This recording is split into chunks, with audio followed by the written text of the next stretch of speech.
Bharatiya Janata party में एक वक्त था जब नितिन गडकरी को बीजेपी के अध्यक्ष पद पर दोबारा चुने जाने के लिए पार्टी के संविधान तक को संशोधित कर दिया गया था।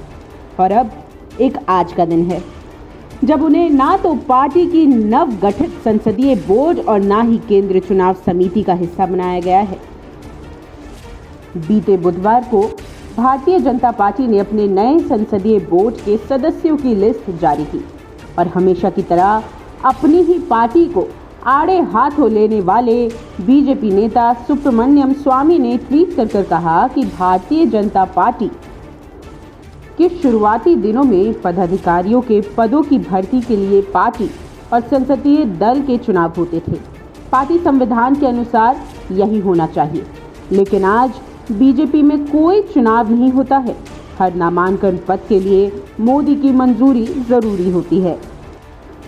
कई राजनीतिक विश्लेषकों का ये भी मानना है कि विचारों की स्पष्टता और दमदार छवि के कारण गडकरी का राजनीतिक करियर पिछले कुछ सालों में काफी प्रभावित हुआ है। हालांकि नितिन गडकरी कई दफा ये कह चुके हैं कि वे केवल 20% काम राजनीति के लिए करते हैं, बाकी 80% काम वो सामाजिक कारणों के लिए करते हैं।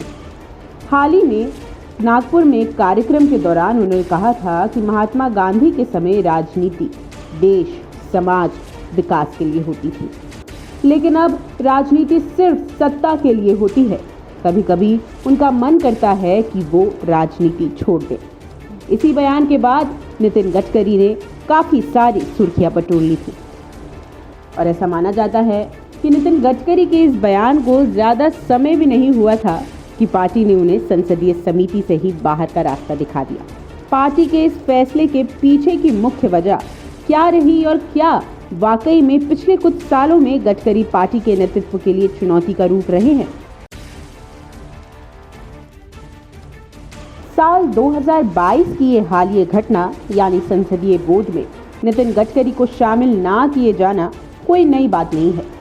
साल 2014 में जब मोदी कैबिनेट का गठन हो रहा था तो ये बात जोरों शोरों से चल रही थी कि नितिन गडकरी को देश के पूरे इंफ्रास्ट्रक्चर की कमान दी जाएगी।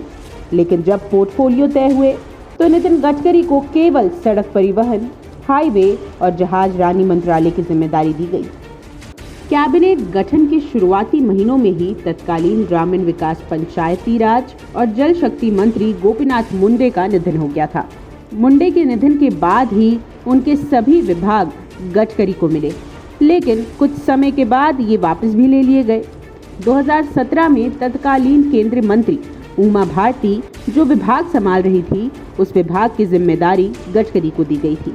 पर 2019 के बाद नितिन गडकरी के पास केवल 2 विभाग ही बचे थे, सड़क परिवहन और मध्यम उद्यम मंत्रालय। 1-1.5 साल के भीतर ही उनसे MSI विभाग भी वापस ले लिया गया। और देखा जाए तो नितिन गडकरी के पास वर्तमान में केवल एक ही विभाग है। शानदार काम करने के बावजूद भी नितिन गडकरी को साइड लाइन किया जा रहा है।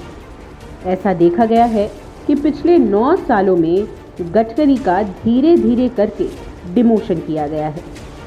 बीजेपी की राजनीति को करीब से देखने वाले लोगों का ये मानना गया है कि गडकरी उन चुनिंदा नेताओं में से एक हैं जो मोदी की हाँ में हाँ नहीं मिलाते हैं, या यूँ कहें कि मोदी की गुणगान नहीं गाते हैं। उनकी अपनी एक अलग पहचान है। ये पहचान उन्होंने अपने काम के बूते पे बनाई है। साथ ही संघ से उनकी नज़दीकियाँ भी एक अहम वजह रही है। विश्लेषकों की माने तो नितिन गडकरी हमेशा काम और विकास की बात करते हैं।